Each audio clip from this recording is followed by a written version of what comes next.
안전운임제 전면 도입을 촉구하는 화물연대 파업이 오늘로 일주일째 이어지고 있습니다. 정부가 업무 개시 명령을 발동한 가운데 오늘 2차 교섭 전망이 밝지는 않습니다. 다른 나라의 화물 운송업계는 어떤지, 또 안전운임제는 어떻게 작동되는지 짚어보겠습니다.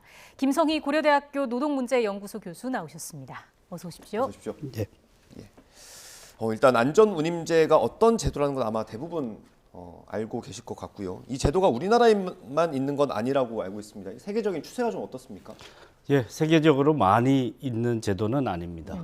왜냐하면 우리나라의 경우에는 이제 화물 운송 노동자들이 노동자로 인정받지도 못하고 대기업인 화주, 가장 화물 운송의 수요 독점자인데요.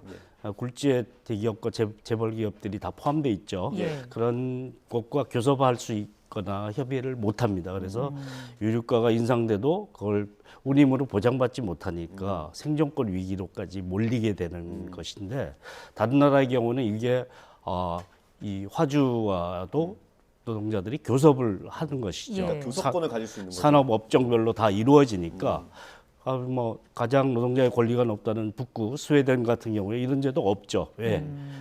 노동조합의 단체 교섭 제도로 단지 운임만이 아니라 노동 시간이나 관련 복지나 이런 것까지 다 포괄돼서 적용되고 있기 때문에 이걸 법제도로 만들어야 되는 나라는 노동자로 인정받지 못하고 교섭이 안 되고 예. 원청과 같은 존재인 화주와 아무런 교섭권을 가지지 못하는 이런 사각지대에 있는 나라에서 이런 문제들이 그러니까 해결하기 위해서 법제도로서 정부가 개입을 중재를 해서 제도를 만들 수밖에 없는 그런 시스템이기 때문에 법제도가 갖춰진 곳에서는 교섭제도가 갖춰진 곳에서는 예. 만들 필요가 없는 제도죠. 그러면 이게 지금 필요하다는 것 자체가 좀 우리나라로서는 좀 안타까운 현실인 거네요. 예, 노동자로 인정받지 못하고 노동조합으로도 인정받지 못하고 교섭권을 갖지 못하고 노동조합으로 인정받아도 우리는 하청인 경우에는 원청하고 네. 실질적 사용자하고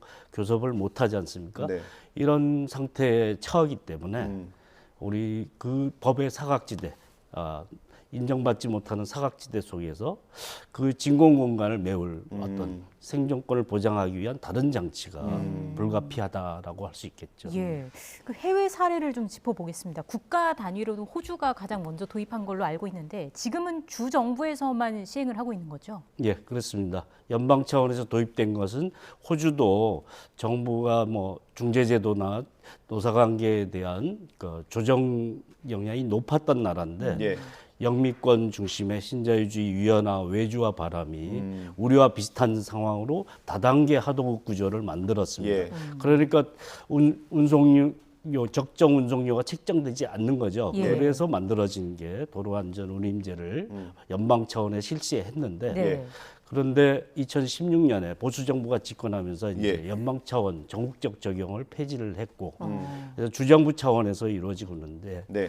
시드니항 가장 큰 항구고 가장 인구가 밀집되어 있는 뉴사우스 웨일즈 주에서는 예. 예전대로 그대로 시행을 하고 있고요. 다른 두 개 주에서도 유사한 형태로 시행은 하고 있습니다. 예. 그럼 이게 국가 단위에서 시행을 했다가 연방 정부가 이걸 중단하게 된 건 그 정치적인 이유 때문입니까? 아니면 제도에 효과가 없었던 겁니까? 예, 정치적 이유가 크다고 볼 수 있겠죠. 왜냐하면 그 보수 정부의 슬로건은 기업하기 좋은 규제 완화 이런 방향이고 외주화나 이런 것에 대해서 관대한 그런 정책을 피는 경향이 있는데 예. 모든 나라 보수 정부가 그렇지는 않고 영국의 경우에 영국의 영향을 받는 호주가 그런 흐름을 가지고 있었기 때문에 폐지됐지만 사실 시드니항이 있는 그 뉴사우스 웨일즈주에 실시되고 있다는 것은 예. 나머지 5개 주에도 가장 큰 영향을 미친다라는 것을 의미하고요. 특히 고민해 보실 건 이제 이런 제도만이 아니라 네. 노동 관련 법으로도 제약을 받습니다. 여기서는 노동자로 인정 못 받거나 교섭을 못 하거나 이런 것은 아니기 때문에 예. 이 제도만 가지고 이런 최저 생존이 보장되는 건 아니고 그래서 포괄적인 노동 조건까지 다 보장되는 시스템에 그 전체 노사관계를 규율하는 제도 속에서 이 도로안전운임제가 추가적으로 작동하는 것이다 이렇게 볼 수 있겠죠. 호주의 그 안전 운임제 그게 어떻게 좀 규정이 돼 있는지 내용도 좀 살펴보고 싶습니다. 일단 화물 차주에 대한 기본적인 대우가 어떻게 되는 건가요?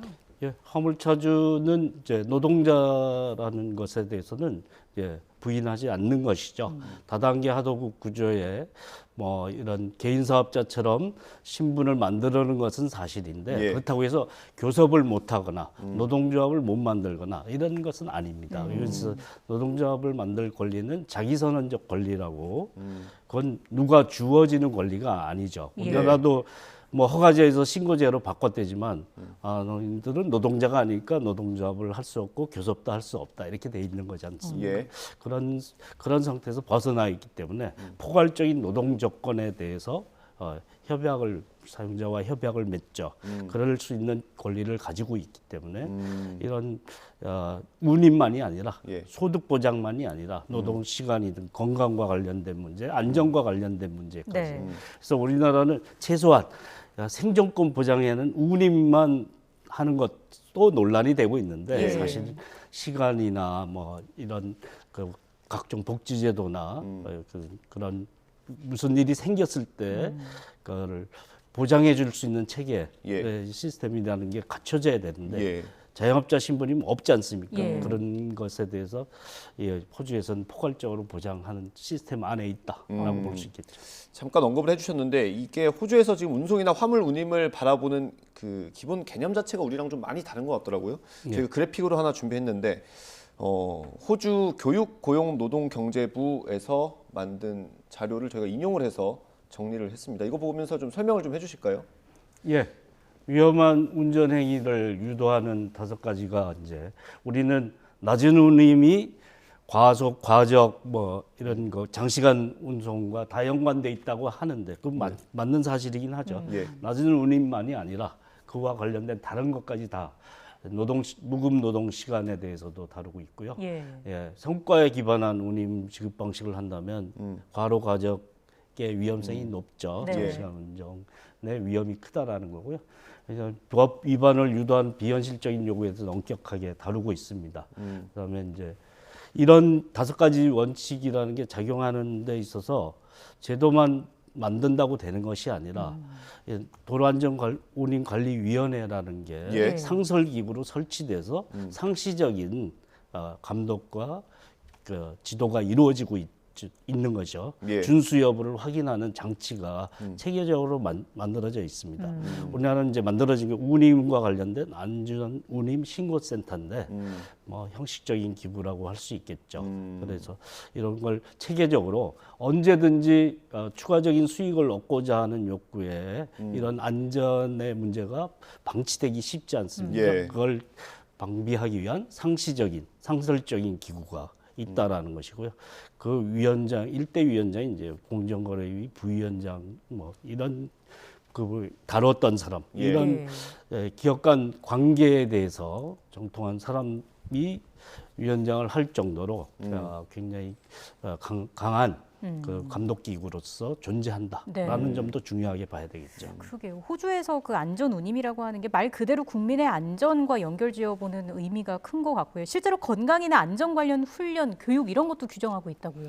예, 그렇습니다. 호주도 그렇게 하지만 뭐 다른 나라도 최소한 노동 시간에 대한 것은 규정은 굉장히 강력하게 하죠. 가장 자유주의적인 미국이라는 나라도 노동 시간만큼은 엄격하게 다루고 있습니다. 왜냐하면 장시간 운전을 하게 되면 사고 위험이 높아지고 예. 그게 예.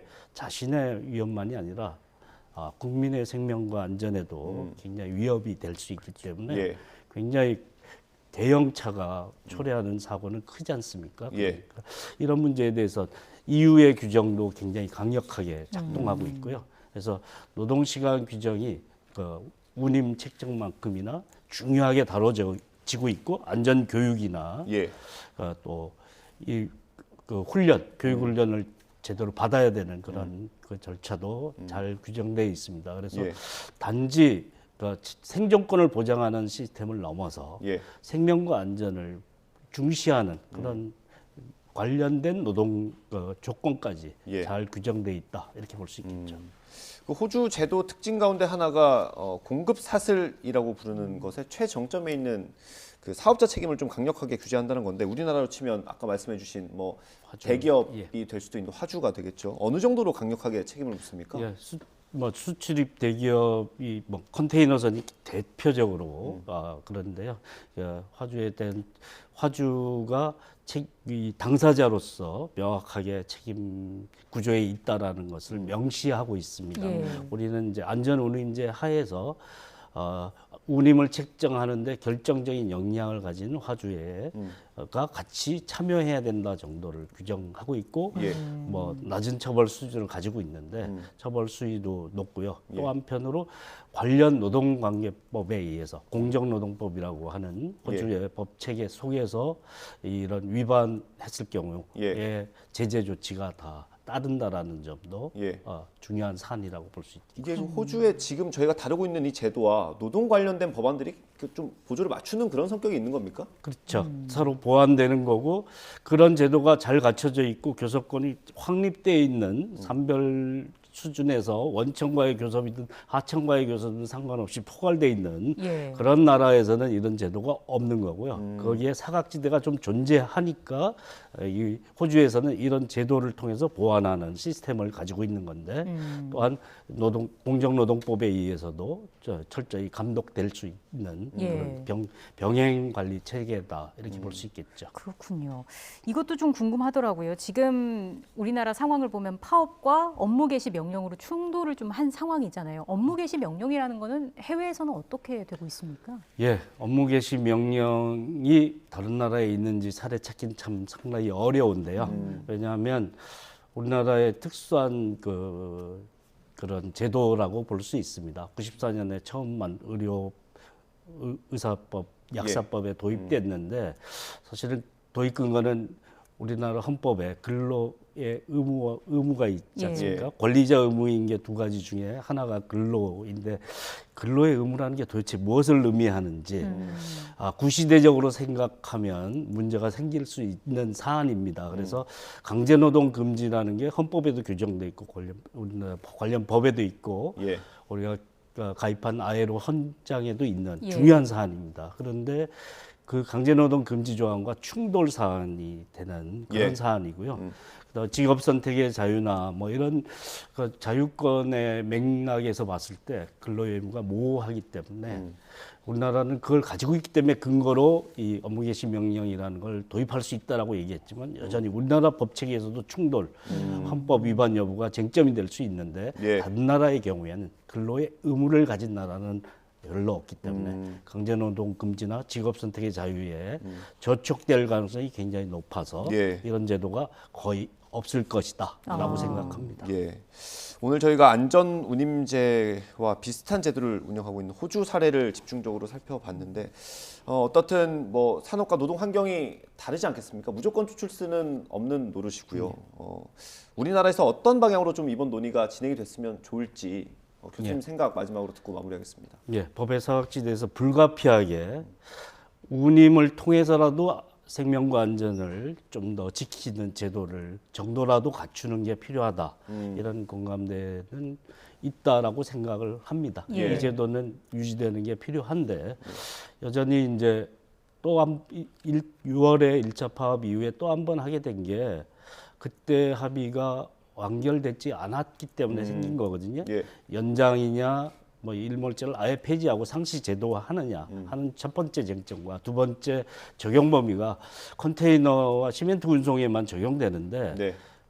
그 노동자들만 유류가 인상 때문에 생존권 위기에 몰리는 건 아니지 않습니까? 철강이나 다른 자동차나 정유나 뭐 이런 유사한 그런 항만 운송을 주로 하는 대형 화물 모든 업체에 적용되는 게 필요하겠죠. 예. 예. 그런데 지금 노정이 충돌하고 있으니까 사실은 이미 뭐 검증됐어야 하지만 효과를 검증하는 절차를 가지고 3년 연장을 하되 적용 범위는 좀 더 보편적으로 적용될 수 있는 제도를 갖추는 게 맞다고 생각을 합니다. 예. 왜냐하면 모든 피해 당사자의 같은 제도가 적용되는 게 필요하기 때문에 적용 범위는 확대하고 적용 시한에 대해서는 정부가 한 번 더 확인하는 객관적으로 확인하는 절차를 가지기를 그렇게 하는 방안이 지금 노정교섭을 마무리할 수 있는 방안이 아닐까 생각합니다. 알겠습니다.